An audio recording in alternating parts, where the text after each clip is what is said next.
Një përplasje pa zakon të ndodhi të premten në kufirin me Gazën. Në anën izraelite të Gardit të Ndarës, trupat e policisë u përballën me protestuesit që po bllokonin rrugën, me thirrje ndaj qeverisë së Izraelit që të lejojë grupin e anijeve humanitare të hyjë në enklav. Trupat e armatosur i larguan demonstruesit me forcë, duke hapur rrugën për kalimin e tyre dhe automjeteve ushtarake për në Gaza.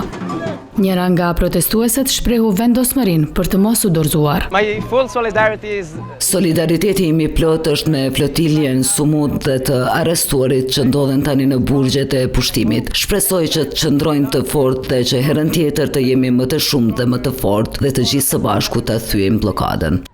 Forcat izraelite ndaluan të premten anijen e fundit nga grupi atyre ndërkombëtare humanitare që përpiqej të thyen të bllokadën detare të Izraelit ndaj Gazës së shkatruar nga lufta, ndërsa qytete anë botës shpërthyen në më shumë protesta kundër veprimeve izraelite dhe arrestimeve të rreth 450 aktivistëve që ishin në ato mjete lundruese.